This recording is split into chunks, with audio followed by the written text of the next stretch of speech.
એનો વિચાર આપણે 005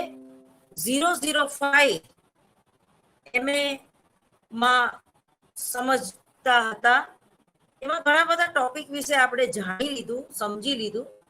છેલ્લે આપણે સર્વેક્ષણ પદ્ધતિઓની ઉપયોગિતા ની વાત કરી લીધી. સર્વેક્ષણ પદ્ધતિ કોને કહેવાય અને સર્વેક્ષણ પદ્ધતિમાં કઈ કઈ બાબતો ધ્યાન રાખવામાં આવે છે, એ રીતે સર્વેક્ષણ પદ્ધતિના પ્રકારો અને એની પ્રયુક્તિઓ કે કઈ રીતે એનો ઉપયોગ કરવો.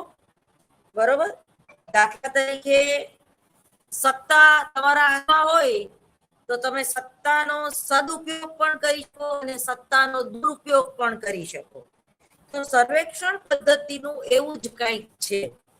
બરોબર કે જો તમે પૂર્વગ્રહથી પીડાતા હોય, જો તમને સંશોધન ડિઝાઇનમાં કઈ ખબર ન પડતી હોય, જો તમને પહેલેથી તમે પ્લાન ન કર્યો હોય, તો સર્વેક્ષણ પદ્ધતિ જે છે એની યથાર્થતા અને વિશ્વસનીયતા અન્ય પદ્ધતિઓ કરતા ઓછી જોવા મળે છે. એટલે ખાસ કરીને સમાજશાસ્ત્રમાં સર્વેક્ષણ પદ્ધતિઓનો વધારે ઉપયોગ થાય છે અને મનોવિજ્ઞાન જેવા વિષયમાં સર્વેક્ષણ પદ્ધતિનો બહુ ઉપયોગ આપણે કરતા નથી, કારણ કે એની મર્યાદાઓ ઘણી બધી છે. તો હવે આપણે સર્વેક્ષણ પદ્ધતિની જે મર્યાદાઓ છે એ ઘણી માગી લે છે. બરાબર. સમય પણ તમારો વધારે માગી લે છે અને એ મહેનત પણ વધારે કરાવે છે. સર્વેક્ષણ સંશોધન મોટા ભાગે મોટી સમષ્ટિ પર આધાર રાખતી હોય છે. એટલા માટે તેમાં કાળી 3 કાળી 4 થી શરૂ કર તો એને ખબર ન પડે. પછી એને હાર્મોનિયમ વગાડતા ન આવડતું હોય, જે ફરજિયાત ભલે ન હોય હાર્મોનિયમ વગાડવું, પણ એને સૂર અને તાલની જો ખબર ન પડતી હોય તો ભલે એનો અવાજ લતા મંગેશકર જેવો હોય કે લતા મંગેશકર કરતાય સારો હોય, પરંતુ તો પણ એ સર્વેક્ષણ પદ્ધતિ ખરેખર સંશોધન કરવામાં તમને કામ લાગતી નથી. એ પછી છે નિદર્શનની ભૂલ. આ બહુ મોટો પ્રશ્ન છે. સર્વેક્ષણ સંશોધનની એક મર્યાદા એ પણ છે કે તેમાં નિદર્શન ભૂલની સંભાવના હંમેશા રહે છે. કર્લિંગ અને 2000 જે એનું પુસ્તક અને સંશોધન લેખો બહાર પાડ્યા એમાં એ કહે છે કે સર્વેક્ષણ માહિતી તુલનાત્મક રીતે યથાર્થ કે વાસ્તવિક હોય છે, તેમ છતાં તેમાં નિદર્શન ભૂલની સંભાવના સૌથી વધારે રહેલી છે. બરાબર. એ આત્મલક્ષિતા જે કઈ સંશોધન કરતા છે, સંશોધન કરનાર વ્યક્તિ છે, તો એની આત્મલક્ષિતા, એ કોઈ પૂર્વગ્રહ કે પોતાની જે માન્યતા કે રૂઢિથી પીડાતો હોય તો પણ સંશોધન જે છે એ દૂષિત આવે છે. સર્વેક્ષણ સંશોધનોમાં વસ્તુલક્ષિતા કરતા આત્મલક્ષિતા વધુ જોવા મળે છે. ખાસ કરીને પ્રશ્નાવલી સર્વેક્ષણ, મુલાકાત સર્વેક્ષણ વગેરે આત્મલક્ષી હોય છે. એ બાબતની સંભાવના હંમેશા રહે છે. ઉત્તરદાતા સાચી વાતને છુપાવીને ખોટી માહિતી આપી દે, આવી સ્થિતિમાં પ્રાપ્ત પરિણામો ખોટું હોવાની સંભાવના વધી જાય છે. જેમ કે માતા પિતા મોટા ભાગે પોતાના બાળકને લગતી ખોટી માહિતી આપે છે. એક અભ્યાસમાં જોવા મળ્યું છે કે 80% માતા પિતા જે છે તે 60% પિતાએ પોતાના બાળકો વિશે ખોટી માહિતી આપી હતી. એટલે જ્યારે પોતાના બાળકનો સવાલ આવે છે ત્યારે જે વ્યક્તિ જે છે એ હંમેશા પૂર્વગ્રહથી પીડાતી જોવા મળે છે. બરોબર. એટલે જે સારું હોય એ કોઈ એક પક્ષ કે એક જૂથ તરફ હોય ત્યારે ઘણીવાર એ જે સર્વેક્ષણ પદ્ધતિ જે છે એ ટૂંકમાં જોઈતું પરિણામ લાવી શકતી નથી. નિમ્ન વિશ્વસનીયતા અને યથાર્થતા ટૂંકમાં જોવા મળે છે. બરોબર. એ પછી છે કુશળ સર્વેક્ષણ સંશોધન કરતાની જે મર્યાદા છે અથવા તો કમી. તો સર્વેક્ષણ સંશોધનમાં એક વ્યવહારિક મુશ્કેલી એ પણ છે કે આ સંશોધનને યોગ્ય રીતે સંચાલિત કરવા માટે કુશળ તથા સક્ષમ સંશોધનકર્તાઓની જરૂર પડે છે. કારણ કે અહીં પ્રશ્નાવલી કે અનુસૂચિની રચના કરવાની હોય છે અને મુલાકાતનો ઉપયોગ પણ કરવો પડે છે તથા માહિતીનું આંકડાશાસ્ત્રીય વિશ્લેષણ કરવાનું હોય છે. આથી સર્વેક્ષણ માટે જરૂરી છે કે કસોટી રચના સિદ્ધાંતો અથવા તો એનો જે પરિચય અને મુલાકાતની વિવિધ પાસાની માહિતીગારી, જેને કહેવાય ઇન્ફોર્મેશન ટેકનોલોજી હોવી જોઈએ. માહિતીનું વિશ્લેષણ કઈ રીતે કરવું અને એને પ્રાચલિક તથા અપ્રાચલિક આંકડાશાસ્ત્રીય પદ્ધતિથી એ વ્યક્તિ કે સંશોધન કરતા જે છે એ પરિચિત હોવો જોઈએ. પરંતુ આ પ્રકારની કુશળ તથા સમર્થ સંશોધન કરતા ખૂબ જ ઓછા જોવા મળે છે.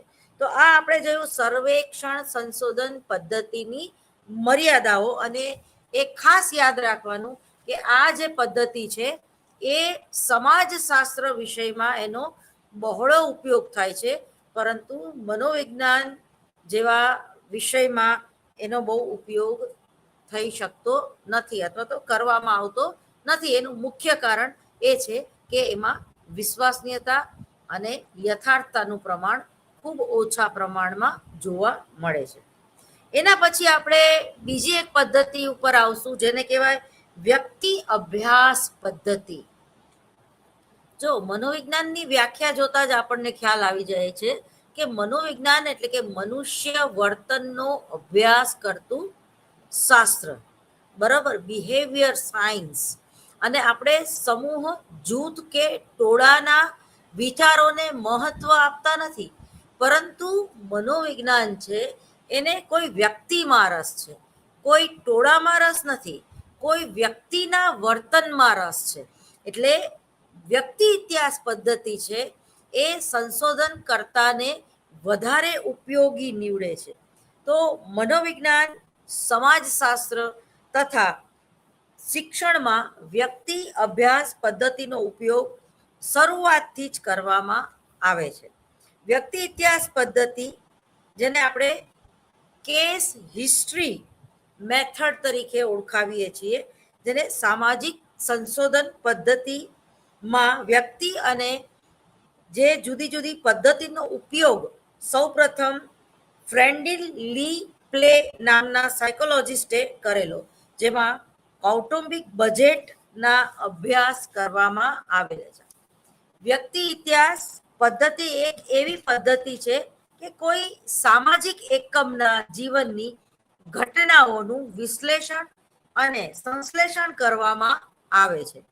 સામાજિક એકમ તરીકે કોઈ એક વ્યક્તિ, એક પરિવાર, એક સંસ્થા કે એક સમુદાય વગેરેને લઈ શકાય છે. આથી જે.પી. યુંગ નામના સાયકોલોજિસ્ટે ઈસવીસન 1974 વ્યક્તિ અભ્યાસ પદ્ધતિની વ્યાખ્યા આપતા, વ્યક્તિ અભ્યાસ એક એવી પદ્ધતિ છે કે જેના દ્વારા સામાજિક એકમના જીવનની ઘટનાઓનું અન્વેષણ તથા વિશ્લેષણ કરવામાં આવે છે. ગુડે તથા હન્ટ નામના સાયકોલોજિસ્ટે ઈસવીસન 1988માં એ પણ વ્યક્તિ અભ્યાસ પદ્ધતિ વિશે જણાવતા કહ્યું કે આ એક એવી પદ્ધતિ છે જેની મદદથી કોઈ સામાજિક એકમનો અભ્યાસ સમગ્રતયા લક્ષી દ્રષ્ટિકોણથી કરી શકાય છે. એટલે કે સામાજિક એકમ જે એક વ્યક્તિ પર નિર્ભર હોઈ શકે, અથવા તો કોઈ એક વ્યક્તિ સામાજિક સમૂહની સાથે જોડાયેલો હોઈ શકે, તેના એકાત્મક સ્વરૂપને જાળવી રાખીને તેનો અભ્યાસ કરવામાં આવે છે. ગુડે તથા હન્ટે વ્યક્તિનું સ્વરૂપ ને જાળવી રાખીને તેના અભ્યાસ કરવામાં આવતી હોય છે. હવે તમને એનું ઉદાહરણ આપું કે દાખલા તરીકે કોઈ વ્યક્તિ જે છે એ સમૂહમાં કેવું વર્તન કરે છે, અને એ વ્યક્તિ એકલી હોય ત્યારે તમારી હારે કેવું વર્તન કરે છે. દાખલા તરીકે કોઈ કલેક્ટર લેડી હોય તો સ્વાભાવિક છે કે એનું જે એના કુટુંબમાં વર્તન છે તો ત્યાં એ કલેક્ટર થઈને ફરતી નથી, બરોબર. પોતાના સંતાન કે પોતાના પતિ કે પોતાના સાસુ સસરા આગળ એ એવો આગ્રહ નથી રાખતી કે જે ઓફિસના પટાવાળા આગળ એ આગ્રહ રાખે. એ જ રીતે એ જ્યારે ઓફિસમાં કામ કરતી લેડી છે ત્યારે એનું વર્તન કેવું છે, એક ટોળાની સાથે એનું વર્તન કેવું છે, એક કુટુંબની વહુ તરીકે એનું વર્તન કેવું છે, એક બેનપણી તરીકે એનું વર્તન કેવું છે, એક માતા તરીકે એનું વર્તન કેવું છે, અને સમાજની સાથે એ કઈ રીતે જોડાવાનું પસંદ કરે છે. તો આ એના વ્યક્તિગત લક્ષણો એટલે કે વ્યક્તિગત ગુણો કયા છે, તો એમાં જે કોમન ફેક્ટર છે એ તરત જ આપણને આંખે આવીને ઉડીને આંખે વળગશે. કઈ રીતે? તો કે દાખલા તરીકે એનામાં સેલ્ફ રિસ્પેક્ટ જે છે એને એ બહુ મહત્વ આપે છે, પોતાના ઘરમાં અને બહાર પણ. એને એને કોઈ અમુક ભાષા નો પ્રયોગ કરીને જો એને બોલાવવામાં આવે અથવા તો એની સાથે મિસબિહેવિયર કરવામાં આવે તો એ લેડી એને માફ નથી કરતી. એ જ રીતે એક બીજો પોઈન્ટ પણ એનામાં હોઈ શકે કે એનામાં સેવા કરવાની વૃત્તિ જે છે એ વધારે છે. એનું પોતાનું કુટુંબ હોય કે પોતે પોતાની ઓફિસ હોય કે પોતાની મિત્ર વર્તુળ હોય, હેલ્પિંગ નેચર. કારણ કે તમે જ્યારે જાહેર ક્ષેત્રની સાથે જોડાવ છો ત્યારે જો તમારો હેલ્પિંગ નેચર ના હોય, બરોબર, તો તમારું પરફોર્મન્સ કે તમે ગમે એટલા ઇન્ટેલિજન્ટ હોય પરંતુ જો તમારામાં લવચિકતા ન હોય, તમે એડજસ્ટ ન થઈ શકતા હોય, તમારામાં જતું કરવાની ભાવના ન હોય, બરોબર. હવે આ બે જે મેં તમને ગુણો દેખાડ્યા એ પરસ્પર આમ જોવો તો વિરોધી છે. એક બાજુ એને સેલ્ફ રિસ્પેક્ટ ની બહુ પડી છે, એને તમે તુકારે બોલાવો તો ન ગમે, મમ્મી તું આટલું કરી દે ને, ના બેટા તમે કહેવાનું. ઘણા લોકો મમ્મીને તું કહેતા હોય છે તો મમ્મી સાંભળી લેતી હોય છે. ઘણાના કુટુંબમાં એવો રિવાજ હોય છે કે એકબીજાને તમે કઈ નથી બોલાવે. દાખલા તરીકે નાગર જ્ઞાતિના જે લોકો છે, એ જે પતિ પત્ની છે, એ એકબીજાને તમે કઈને બોલાવે. તો એક સારી બાબત છે, એકબીજાને રિસ્પેક્ટ આપવાથી અપશબ્દો મોઢામાંથી નીકળતા નથી. ક્રોધ આવે તો પણ એ સમી જાય છે, વડીલ છે એવું માનીને આપણે જતું કરીએ છીએ, અથવા તો હું વડીલ છું મારે જતું કરવું જોઈએ એ ભાવના પણ આવે છે. એટલે ભાષાનો પ્રયોગ તમે તમારા રોજબરોજના જીવનમાં કયા પ્રકારના શબ્દો, કયા પ્રકારના વાક્યો, કયા પ્રકારની ભાષાનો ઉપયોગ કરો છો એ બહુ મહત્વનું છે. એ તમારા વ્યક્તિત્વ લક્ષણોને પ્રદર્શિત કરે છે. તમે ડગલે ને પગલે સામાન્ય વ્યક્તિને અપમાનિત કરવાની તમને ટેવ હોય તો તમે અપમાન કરો છો કોઈનું તો સામે તમને અપમાન જ મળશે. કદાચ તમારાથી દબાતા હશે તો તમારી સામે તમારું અપમાન નહીં કરી શકે, પણ પાછળથી તમારું એ અપમાન જ કરશે. એ 10 મોઢે તમારો પ્રચાર કરશે કે આ વ્યક્તિ આવી છે, ભલે એ વીસી કક્ષાની હોય પણ આને બોલવામાં કોઈ ભાન નથી, અથવા તો આની બોડી લેંગ્વેજ છે એ આપણને તિરસ્કારતી હોય એ પ્રકારની હોય છે. તો આમાંથી હતાશા, સંઘર્ષ અને ચિંતા રોજબરોજના કાર્યમાં જ્યારે ઉદ્ભવતી હોય ત્યારે તમને કાર્ય સંતોષ પણ નથી મળતો અને કાર્ય સામેલગીરી પણ મળતી નથી. તો ઘણીવાર વ્યક્તિગત માહિતી પત્રકમાં આ જે વ્યક્તિ ઇતિહાસ પદ્ધતિ જે છે તો એ તમને ઘણી ઉપયોગી નીવડે છે. તો આમ વ્યક્તિ અભ્યાસ પદ્ધતિમાં કોઈ સામાજિક એકમની વિકાસાત્મક ઘટનાઓ નો અભ્યાસ કરવામાં આવે છે. તેનો અર્થ એ થયો કે વ્યક્તિ અભ્યાસમાં સામાજિક એકમનો અભ્યાસ તેના વિકાસની ઐતિહાસિક પૃષ્ઠભૂમિમાં કરવામાં આવે છે. સામાજિક એકમ તરીકે એક વ્યક્તિ વિશેષનો અભ્યાસ કરી શકાય છે, અથવા તો અન્ય સામાજિક સમૂહ જેવા કે કુટુંબ અથવા તો કોઈ સંસ્કૃતિનો પણ અભ્યાસ કરી શકાય છે. વ્યક્તિ અભ્યાસ પદ્ધતિની એક મહત્વની વિશેષતા એ છે કે તેમાં સામાજિક એકમના એકાત્મક સ્વરૂપને તૂટવા દેવામાં આવતું નથી. તેનો અર્થ એ થયો કે અભ્યાસ કરવામાં આવતા સામાજિક સમૂહને સમગ્ર કે સંપૂર્ણ રીતે અભ્યાસ કરવાનો પ્રયત્ન કરવામાં આવે છે.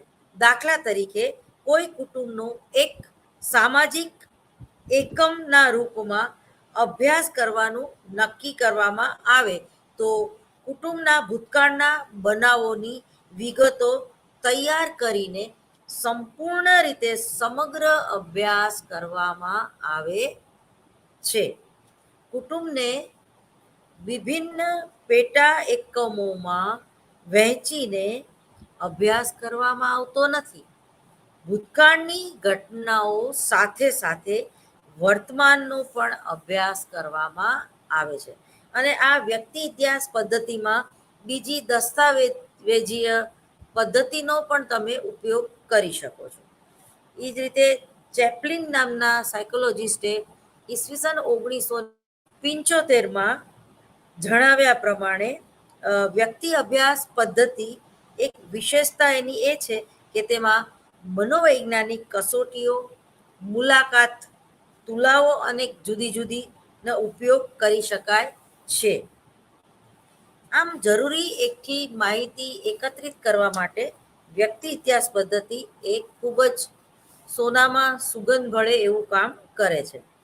હવે માહિતીના સ્ત્રોત વિશે પણ તમારે વિચાર કરવો પડે. તમારે તો ગમે એટલું સરસ સંશોધન, તમને તો એવું વિચાર આવે કે ભાઈ જે બ્લેક હોલ છે તો એ બ્લેક હોલ શું છે. અત્યારે શ્રાવણ મહિનો ચાલે છે તો તમને અનેક વિચારો આવે કે ભાઈ આપણે મનોવિજ્ઞાનના પ્રોફેસર છીએ અને હવે આ જે ગ્લોબલ વોર્મિંગ આપણને મળી ગઈ છે તો આ જે પૃથ્વી છે તો એ, અથવા તો તમે કોઈ સારા જ્યોતિષ વિજ્ઞાનના જાણકાર હોય તો જ્યોતિષને અચૂક એવો વિચાર આવે છે કે આ કલયુગનું કેટલામું ચરણ છે અને હવે આપણે બધે જે છે એ બ્લેક હોલની શોધ કરવી પડે, અથવા તો બીજો કોઈ સૂર્ય કે ચંદ્ર છે કે નહીં, તો આ જ્યારે પૃથ્વી નાશ પામશે ત્યારે શું થશે વગેરે વગેરે. પણ એવા સંશોધનો કરવા શક્ય છે નથી. બરોબર, નાસાના સાયન્ટિસ્ટો બ્લેક હોલની શોધ કરે જ છે.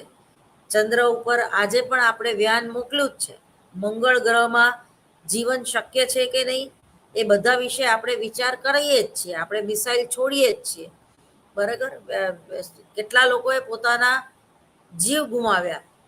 સુનીતા જે છે એ અત્યારે જેને કહેવાય કે એ યાન ઉપર જ છે અત્યારે પણ. જો 15 દિવસમાં આપણે એને પાછી નહીં લાવી શકીએ તો એનું મૃત્યુ જે છે એ નિશ્ચિત છે. તો મનોવિજ્ઞાનને પણ આવા ઘણા બધા એવા સંશોધનો કરવા હોય. દાખલા તરીકે સંવેદન ઉપર એને સંશોધન કરવું હોય કે સંવેદનની કક્ષાનું માપન કરવું હોય તો બહુ અઘરું પડે, ટેકનિકલ છે ને. તમે આક્રમકતાની કક્ષા માપી શકો હજી, પરંતુ સંવેદનની કક્ષા માપવી હોય તો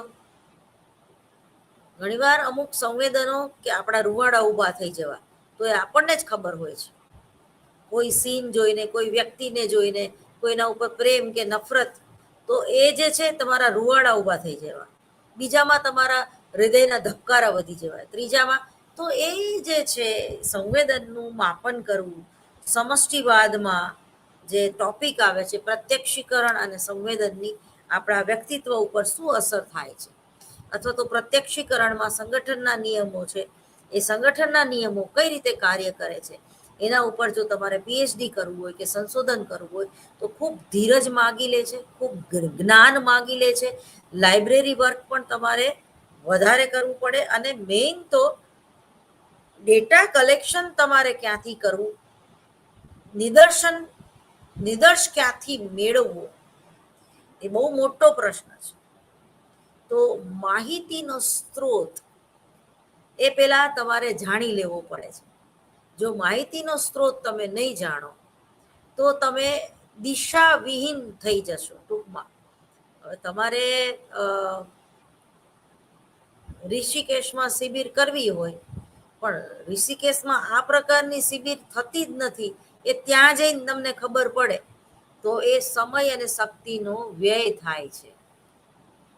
તો પહેલેથી આપણને ગૂગલ અને સોશિયલ મીડિયામાં અમુક માહિતી કે આર્ટિફિશિયલ ઇન્ટેલિજન્સી, બરોબર, એ આપણને ઉપયોગી નીવડે છે આ પ્રકારની માહિતી એકત્રીકરણ કરવામાં.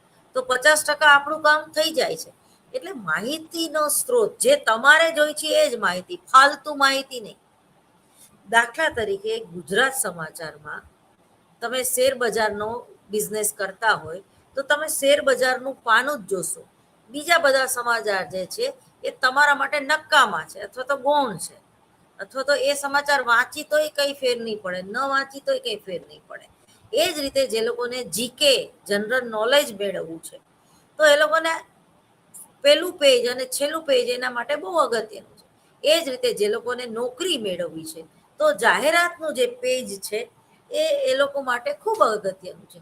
એ જ રીતે કોઈ સગાનું મૃત્યુ થઈ ગયું હોય તો મૃત્યુની નોંધ આજના પેપરમાં છે કે નહીં, તો એ મહત્વનું છે.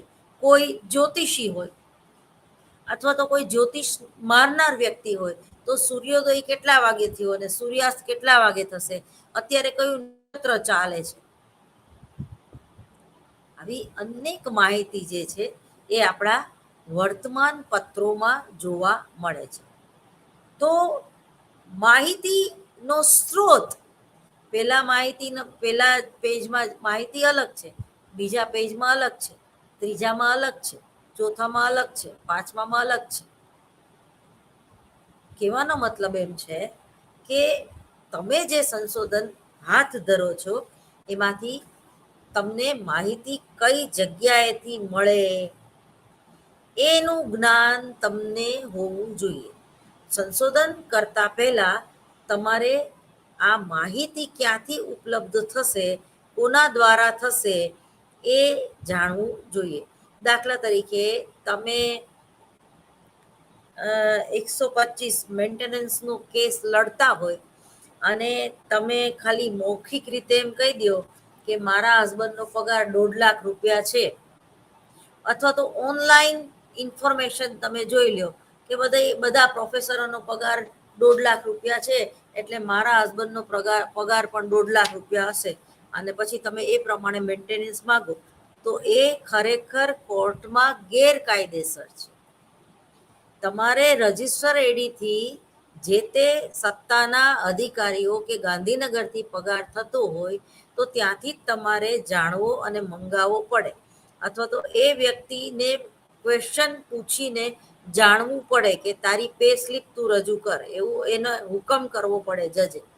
તો એને સાચી, વિશ્વાસનીય અને યથાર્થ માહિતીની ખબર પડે. બાકી તમે ગમે ત્યાંથી ઉઠાવીને, ઓનલાઈન ઉઠાવીને એના પગાર બિલ મૂકી દો તો ઘણીવાર એમાં રિજેક્શન આવે, બરોબર. એટલે ઘણીવાર માહિતી તો સાચી હોય સોશિયલ મીડિયામાં, પણ કોના દ્વારા બોલાયેલું છે એ મહત્વનું છે. દૂરદર્શનના જે ન્યૂઝ છે, ડીડી ગિરનારી અથવા તો દૂરદર્શનની જે અનેક જુદી જુદી નાની મોટી ચેનલો છે, તો એના જે સમાચાર પત્રો જે છે કે એના જે સમાચાર છે એ વધુ વિશ્વસનીય અને યથાર્થ હોય છે. અને કોઈ પ્રાઇવેટ ન્યૂઝ ચેનલ હોય, દિવ્ય ભાસ્કરની પોતાની ન્યૂઝ ચેનલ હોય કે સંદેશની પોતાની ન્યૂઝ ચેનલ હોય, એબીપી અસ્મિતા, એ જ રીતે જીએસટીવી એટલે ગુજરાત સમાચારની પોતાની ન્યૂઝ ચેનલ હોય, તો દરેક જે ન્યૂઝ ચેનલો છે એ ક્યાંક ને ક્યાંક સત્તા પક્ષે અથવા તો ક્યાંક ને ક્યાંક વિપક્ષ તરફ થોડીક આમ જેને કહેવાય કે ઢળેલી હોય છે. તમે જુઓ જીએસટીવીમાં એ ટૂંકમાં ઓરિજિનલ જેને કહે કે પત્રકારત્વ કોને કહેવાય, પત્રકારત્વનું એક લક્ષણ છે કે સારું સારું ન બોલે પણ સાચું જે છે એ પણ બોલવાનું રાખે, અથવા તો સરકારના વખાણ જ ન કરે પણ એને શું નથી કર્યું એના ઉપર એ ધ્યાન આપે. એ જ રીતે જે ઘરમાં વડીલો છે, મમ્મી પપ્પા છે, તો બાળકની જે મર્યાદા છે એ મર્યાદા દૂર કરવાનું કામ કરે છે. તો પત્રકારત્વ એટલે કે જર્નાલિઝમ જે આ જે રિપોર્ટર છે કે જે કામ કરે છે એમાં, તો એ લોકો એને સરકારની કે ખામી જે છે એ બતાવવાની એની એક નૈતિક ફરજ અને નૈતિક હિંમત પણ હોવી જોઈએ. તો તમે આર વર્લ્ડ અથવા તો કોઈ પણ એવી ન્યૂઝ ચેનલ તમે જુઓ, તો એમાં એક ભાજપ તરફી જ વલણ હોય એવું દર્શાવવામાં આવે છે. તો અમુક ન્યૂઝ ચેનલો છે તો એ અતિશયોક્તિ કરે છે. દાખલા તરીકે રાષ્ટ્રવાદ અને રાષ્ટ્રીયતા એ બંનેમાં બહુ ડિફરન્સ છે, બરોબર. તો એ આખી વાતને કંઈક જુદી જ દિશામાં લઈ જાય એવું બને.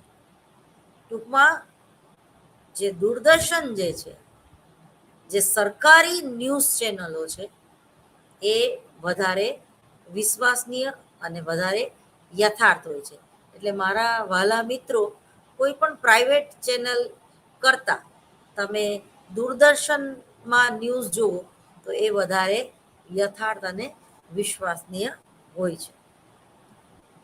તો અહીંયા કોઈ પણ વૈયક્તિક એકમ અથવા તો સામાજિક એકમ વિશે માહિતી પ્રાપ્ત કરવાનું એક સ્ત્રોત તે એકમ પોતે જ હોય છે. ભલે એકમ વ્યક્તિ હોય, પરિવાર હોય, સંસ્થા હોય કે બીજું કંઈ પણ હોય. ધારો કે તે એકમ વ્યક્તિ છે, તો આવી સ્થિતિમાં નીચેની માહિતીઓ પ્રાપ્ત કરવાનો પ્રયત્ન કરવામાં આવે છે. એમાં જે માહિતીમાં છે એ વર્તમાન, તે વ્યક્તિના વર્તમાન જીવન સાથે સંબંધિત માહિતીઓ મેળવી શકાય છે. જેમ કે શારીરિક સ્વાસ્થ્ય, વર્તનનું વર્ણન, ક્રિયાત્મક તથા બોધાત્મક શક્તિઓ કે ક્ષમતાઓ વગેરે. ભૂતકાળ, તે વ્યક્તિના ભૂતકાળના જીવન વિશે કેટલાય પ્રકારની માહિતીઓ મેળવી શકાય છે. જેમ કે જન્મ અને શૈશવ અવસ્થા એ વ્યક્તિની કેવી હતી, શારીરિક સ્વાસ્થ્ય એનું કેવું હતું, શિક્ષણ એણે કેટલું મેળવેલું છે, અન્ય અનુભવો અને ક્રિયાઓ કે કયા ગ્રુપ સાથે કે કેવા લોકો સાથે જોડાયેલી છે વગેરે. એ જ રીતે કૌટુંબિક ઇતિહાસ, તો જે વ્યક્તિનો અભ્યાસ કરવામાં આવે છે તેના કુટુંબને લગતી માહિતી પણ મેળવી લેવી જોઈએ. જેમ કે માતા પિતા, ભાઈ બહેન તથા અન્ય સભ્યો જે ઘરમાં રહેતા હોય, દાદા દાદી, નાના નાની તથા અન્ય સદસ્યો કે જે ઘરમાં રહેતા નથી પરંતુ એને વારંવાર મળવાનું થતું હોય. હવે વ્યક્તિનું પર્યાવરણ, જો પર્યાવરણ અને વાતાવરણ બેનો મિનિંગ તો એક જ થાય છે, પણ જે ગ્લોબલ વોર્મિંગ તરીકે આપણે જેને ઓળખીએ છીએ એને પર્યાવરણ કહેવાય. બરાબર. પર્યાવરણ એ શબ્દ બોલીએ એટલે આપણને ઝાડ, પાન, વૃક્ષ અને આપણી આજુબાજુની ગંદકી એ બધું યાદ આવવા માંડે છે. આપણે ખરેખર ગ્લોબલ વોર્મિંગના યુગમાં જીવી રહ્યા છીએ, જ્યાં વૃક્ષો વાવતા નથી વધારે, પરંતુ કાપી નાખીએ છીએ ખરા. આજે તમે જુઓ તો કોરોના પછી આજે બીજી મહામારી પણ શરૂ થઈ ગઈ છે અને એમાં લગભગ 117 બાળકોએ પોતાના જીવ ગુમાવ્યા છે, જેને ચાંદીપુરા વાયરસ એક્ટિવ થાય અને એના હિસાબે જે ઝાડા ઉલટી થઈ જાય અને ડેન્ગ્યુ જેવા રોગો થાય, એનેથી 117 બાળકો મૃત્યુ પામ્યા. તો આ ગંદકીનું પરિણામ છે, કારણ કે એ જીવજંતુ જ્યાં ગંદકી હોય ત્યાં જ ઉત્પન્ન થાય છે. જે તિરાડો હોય એમાં જ એ માખી જે છે એ ઈંડા મૂકે છે અને એવી અનેક માખીઓ બહાર આવે છે. ગૌશાળા હોય અને એ તમે ચોખ્ખી ન રાખો, ઘરનું આંગણું તમે ચોખ્ખું ન રાખો, તમારી દિવાલો જે છે એને વારંવાર તમે ચૂનો ન આપો. જો ગાય જ્યાં પાણી પીવે એ જે મોટા મોટા કુંડાઓ હોય છે એને પણ અઠવાડિયે જે ગૌરક્ષક જે છે, જે ખરા અર્થમાં ગૌરક્ષક છે, તો એ વારંવાર ચૂનો લગાડે છે. કયો ચૂનો? જે આપણે દિવાલ ઉપર ઘરમાં રંગીએ છીએ એ ચૂનો. એ એની ગૌશાળામાં જે આ પાણી પીવે છે, કે જ્યાં એને ખાવાનો ખોરાક આપવામાં આવે છે, ટૂંકમાં એની થાળી, એને ચૂનાથી અઠવાડિયે રંગવામાં આવે છે. એનાથી એ બે ફાયદા થાય છે. એક તો મચ્છરો મરી જાય છે, આવા વાયરસ ઉત્પન્ન થતા નથી, ગાય માંદી નથી પડતી, અને બીજું ચૂનામાં કેલ્શિયમ હોય છે, બરોબર. તો એ કેલ્શિયમ પણ ગાયને ખોરાકમાં મળે છે, કારણ કે ચૂનો છે એ વારંવાર નીકળી જશે. તમે જો ઘણી વ્યક્તિને ચૂનો ખાવાની ટેવ હોય છે, પાનમાં ચૂનો એ વધારે પડતો લે છે, અથવા તો ભીતમાંથી ઘણા લોકો આમ ઉખેડી ઉખેડીને ચૂનો ખાતા હોય છે. શું કામ? કેલ્શિયમની ખામી છે એટલે ચૂનો ખાવાનું મન થાય. પછી ઓલો ભૂતળો માટી ખાવાનું મન થાય ઘણી સ્ત્રીઓને. એ શા માટે? કારણ કે એનામાં કેલ્શિયમ ઓછું છે. અમુક ઉંમર પછી દરેક વ્યક્તિએ કેલ્શિયમની ગોળી લેવી જોઈએ, બરોબર. ભણેલા ગણેલા આપણે અભણ જેવા સમજતા નથી. 45 વર્ષ પછી આપણા હાડકામાંથી કેલ્શિયમનું પ્રમાણ ઓછું થતું જાય છે, એવું સંશોધન કહે છે. હું પોતે નથી કહેતી. એટલે દરેક સ્ત્રીઓએ 45 વર્ષની ઉંમર પછી કેલ્શિયમ લેવું જોઈએ. તો આ બધી જે માહિતીનો સ્ત્રોત છે, ટૂંકમાં પર્યાવરણ જે છે એ અલગ છે અને વાતાવરણ જે છે એ અલગ છે. વ્યક્તિના જીવનની સાથે સંબંધિત પર્યાવરણના આધારે પણ વ્યક્તિ વિશે જરૂરી માહિતી મેળવવામાં આવે છે, જેમ કે મિત્ર મંડળ, પડોશી, સગા સંબંધીઓ વગેરે. દાખલા તરીકે કોઈ મને પૂછે કે મેડમ તમે ક્યાં રહ્યો છો, અને હું એમ કહું કે જજીસ બંગલા, પકવાન 4 રસ્તા. તો એમ કે ઓહો મેડમ તમે પકવાન 4 રસ્તા રહો છો, વાહ વાહ, બહુ મસ્ત એરિયા છે નહીં, રીચ એરિયા છે. એ અમદાવાદનું નાક કહેવાય, સેટેલાઇટ એરિયા છે, કે પકવાન 4 રસ્તા છે, કે માનસી ટાવર છે, કે મેમનગર છે, કે વિજય 4 રસ્તા છે, કે લો ગાર્ડન છે. ત્યાં તમારી કોલેજ હોય, ત્યાં તમે રહેતા હોય, ત્યાં તમારી ઓફિસ હોય, તો તમારી વેલ્યુ વધી જાય છે વિસ્તારની સાથે. એ વિસ્તારનું નામ લેવાથી તમારી વેલ્યુ વધી જાય છે. એ વિસ્તારનું નામ લેવાથી તમારા ઘરના ભાવ વધી જાય છે. સિંધુ ભવન રોડ, ઓહો સિંધુ ભવન રોડ પકવાન, એક આ બાજુ ને એક આ બાજુ, બહુ સરસ. પણ તમે એમ કહો કે હું ત્રાગડ રહું છું, હું ચાંદખેડા રહું છું, કે હું સાઉથ બોપલ રહું છું, તો તરત જ સામેની વ્યક્તિનું મોઢું બગડી જાય. ઓહ બાપ રે બાપ, તમે રોજ 25 કિલોમીટર કાપીને ઇગ્નો સેન્ટરમાં આવે છે, ધન્ય છે તમને. અને એ પ્રકારના લોકો ત્યાં રહેતા હોય, શંભુ મેળો, દરેક પ્રકારના લોકો ત્યાં રહેતા હોય. જ્યારે આ અહીંયા આ ક્રીમ એરિયા છે, એટલે એકદમ ટૂંકમાં નામ જ છે જજીસ બંગલા રોડ, બધા લોયર જ વધારે રહેતા હોય, ત્યાં જ એના બંગલા હોય, ગવર્મેન્ટ એ લોકોને ફાળવેલા હોય. તમે ગાંધીનગરમાં રહ્યો છો તો તમારી ઇમ્પ્રેશન આખી બદલાઈ જશે. તમે કોઈ ગામડામાંથી આવો છો તો તમારી ઇમ્પ્રેશન આખી બદલાઈ જશે, બરોબર. એટલે પર્યાવરણની અસર પણ એક જબરજસ્ત હોય છે. એ જ રીતે વિભિન્ન રેકોર્ડ્સ તમારા વિશેના, બરોબર. સ્કૂલ લિવિંગ સર્ટિફિકેટ આપે ને, મને યાદ છે આર્ય કન્યા ગુરુકુલ પોરબંદર, નાનજી કાલિદાસ મહેતાની સંસ્થા અમને જ્યારે લિવિંગ સર્ટિફિકેટ આપે ને, એની સાથે અમને કેરેક્ટર સર્ટિફિકેટ આપે. અને એ કેરેક્ટર સર્ટિફિકેટનું બહુ મહત્વ હોય. હવે નથી રહ્યું, બરોબર. પણ વીરબાઈમાં મહિલા કોલેજમાં જ્યારે એડમિશન લેવું હતું F5માં, ત્યારે તમારા 12મા ધોરણમાં જ્યારે સ્કૂલ લિવિંગની સાથે સાથે કેરેક્ટર સર્ટિફિકેટ પણ એ લોકો માગતા. અને કેરેક્ટર સર્ટિફિકેટ તમારા કોઈ પ્રિન્સિપાલ, કોઈ પ્રોફેસર કે તમારા ગુરુએ લખી દીધેલું હોવું જોઈએ કે તમે કેવા છો.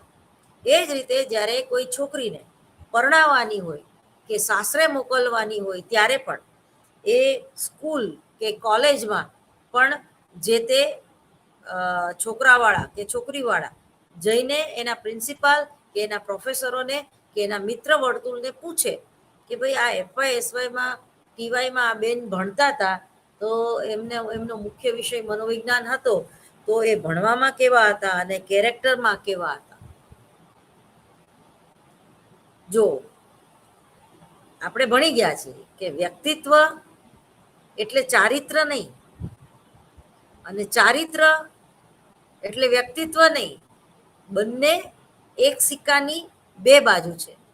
પરંતુ ઘણીવાર આપણે મનોવિજ્ઞાનના વિદ્યાર્થીઓ જે નથી, મનોવિજ્ઞાનના ફિલ્ડમાં જે લોકો નથી, એ લોકો તો ચારિત્રને જ વ્યક્તિત્વ સમજી લે છે. કારણ કે તમારા ચારિત્રમાં તમારું વ્યક્તિત્વ જે છે એ વારંવાર ડોક્યું કરે છે. નૈતિકતાના ગુણો, પ્રામાણિકતાના ગુણો, ચારિત્રને આપણે ઘણીવાર સેક્સ સાથે પેલું જોડીએ છીએ. ના, ચારિત્ર એટલે ખાલી સેક્સ સાથે જોડવાની વાત નથી. કોઈને એક્સ્ટ્રા અફેર હોય અથવા તો લગ્ન પછી હોય એને એક્સ્ટ્રા અફેર કહેવાય ટૂંકમાં, અને લગ્ન પહેલા હોય તો એને ગર્લફ્રેન્ડ ને બોયફ્રેન્ડ વાળું કહેવાય એમ. તો ટૂંકમાં એ એટલે એનું કેરેક્ટર લૂઝ છે એવું નહીં. જે લોકો ભ્રષ્ટાચારી છે એ લોકો પણ કેરેક્ટર લૂઝ છે. જે લોકો અનૈતિક છે એ લોકો પણ કેરેક્ટર લૂઝ છે.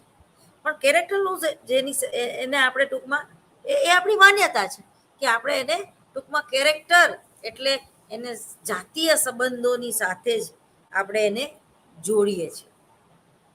તો ખરેખર તો કોઈ વ્યક્તિ કેવી છે અને જે એરેન્જ મેરેજ કરવાની તમારે જોખમ લેવાનું જ હોય તો એ ઇન્વેસ્ટિગેશન માટે એની શાળા, એની કોલેજ, એના પાડોશી અને એનું મિત્ર વર્તુળ જે છે ત્યાંથી તમને વાસ્તવિક માહિતી મળી રહે છે.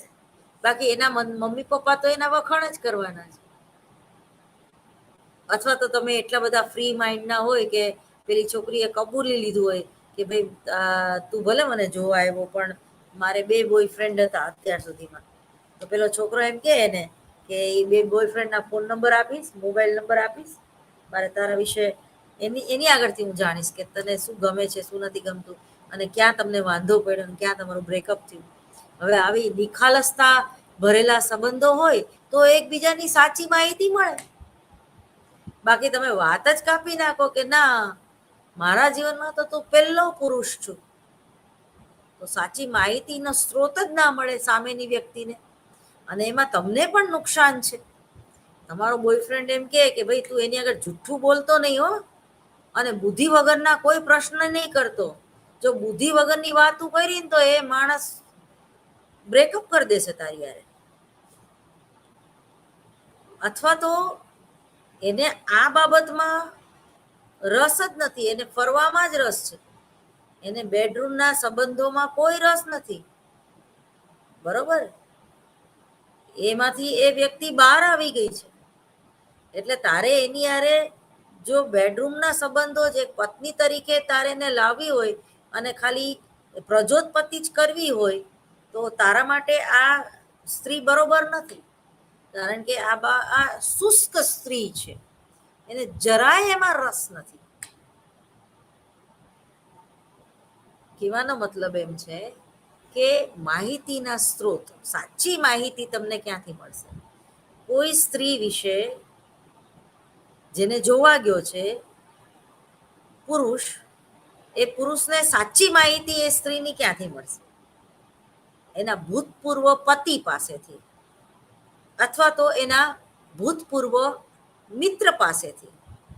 પણ ત્યાંથી તો આપણે માહિતી મેળવતા જ નથી. ત્યાં તો સૂગ રાખીએ છીએ, અથવા તો એવા મિત્રોને આપણે નામ જ નથી આપતા કે જેની સાથે આપણું બ્રેકઅપ થઈ ગયું હોય. તો ઘણા ખૂબ નિખાલસ હોય છે. કોઈ એને પ્રપોઝ કરે તો એમ કે છે કે ઓલરેડી મારે 2 ફ્રેન્ડ તો છે જ, તારે બનવું છે મારું ફ્રેન્ડ, મને વાંધો નથી. ધીમે ધીમે એને એના એકબીજાનો પરિચય થાય છે, અને સામેની વ્યક્તિની જરૂરિયાત કંઈક અલગ હોય, ખાલી સેક્સની હોય, અને આ વ્યક્તિની જરૂરિયાત સેક્સની બિલકુલ ના હોય, તો બેને સાથે ન રહેવાય, કારણ કે એમાં બંને દુઃખી થશે. તો આવી જે વ્યક્તિગત માહિતી પત્રક છે,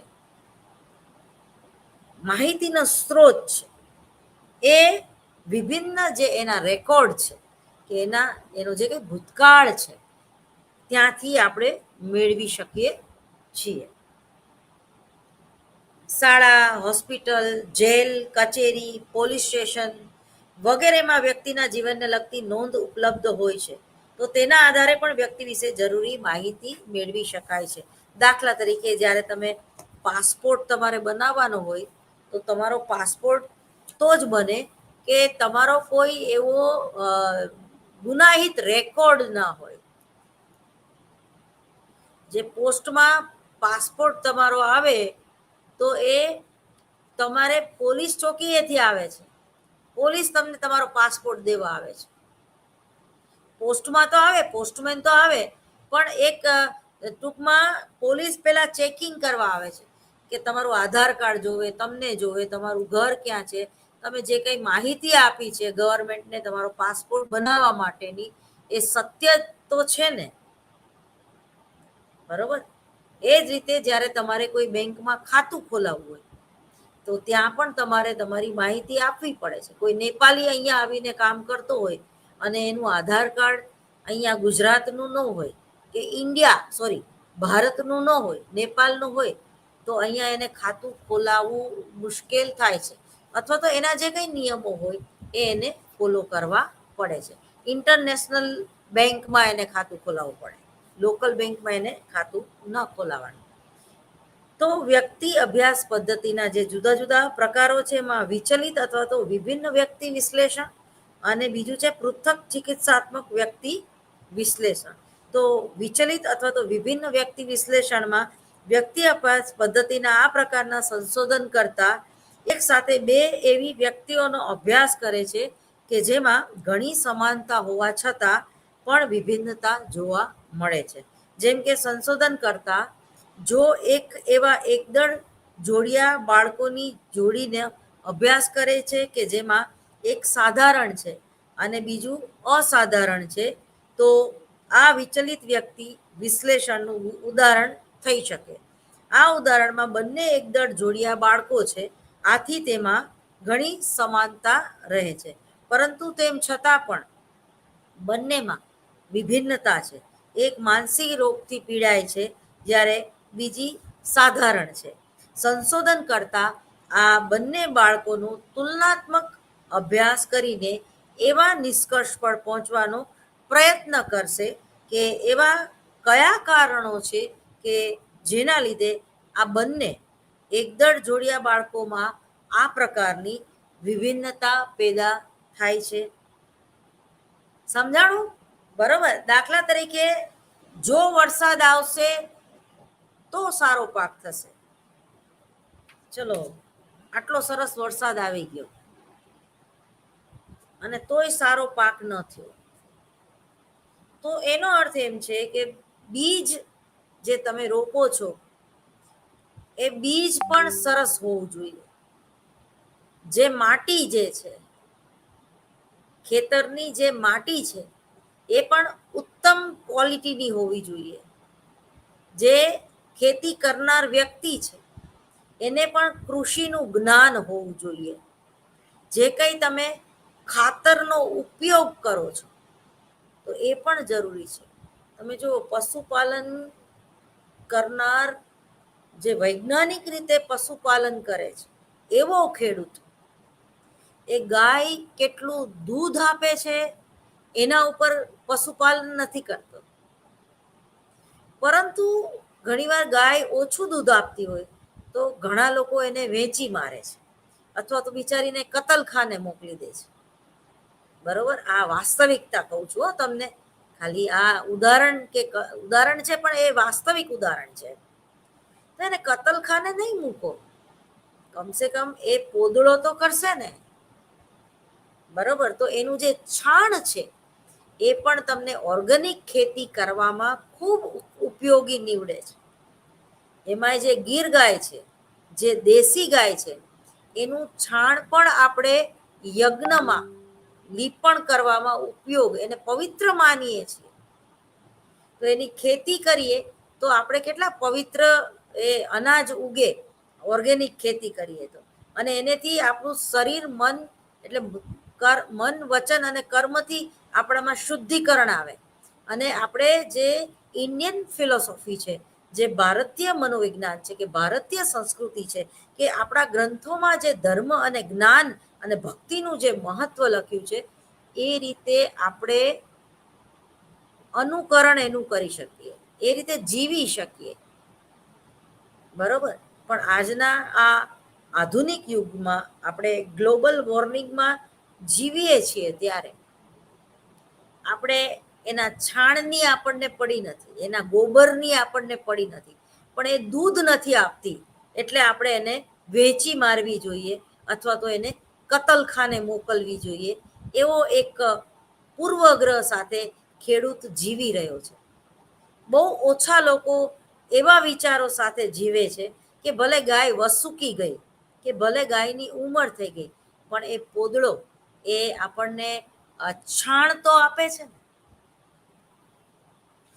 તો તમારો કોન્સેપ્ટ ચેન્જ કરો, તમારો દ્રષ્ટિકોણ જીવવાનો ચેન્જ કરવો જોઈએ. જો તમારો દ્રષ્ટિકોણ માત્ર છાણ મેળવવાનો હશે તો એની પાછળ બાય પ્રોડક્ટ દૂધ આવી જશે એની પાછળ. કારણ કે છાણ તો જ થાય જો એને તમે ખાવા આપો, અને ખાવા આપો તો દૂધ પણ આવે અને છાણ પણ આવે. અને ગાયનું છાણ તો એવું છે કે જે તમને ખેતીમાં પણ ઉપયોગી છે. ક્યાંય તમે સાંભળ્યું કે ભેંસનું છાણ ખેતી કરવામાં કોઈ ઉપયોગમાં લીધું, કે ભેંસના છાણા બનાવ્યા એવું સાંભળ્યું? તો બને જ નહીં. એટલું બધું ચીકણું ને એટલી બધી બદબૂદાર હોય. ભેંસ કાદવમાં પડી રહે, ગાય કાદવમાં પડી રહે એવું ક્યાંય તમે સાંભળ્યું?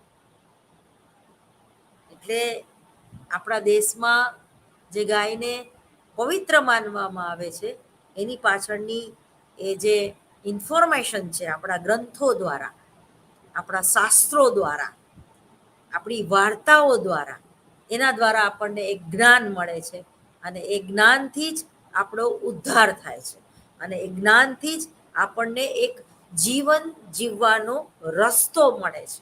આમ પૃથક ચિકિત્સાત્મક વ્યક્તિ વિશ્લેષણ, જેમાં આ પ્રકારની વ્યક્તિ વિશ્લેષણ પદ્ધતિમાં સંશોધન કરતા વૈયક્તિક એકમોનું વિશ્લેષણ તેની વિશ્લેષણાત્મક સમસ્યાઓના આધારે કરે છે. વધુ આવતા અંકમાં મને રજા આપશો.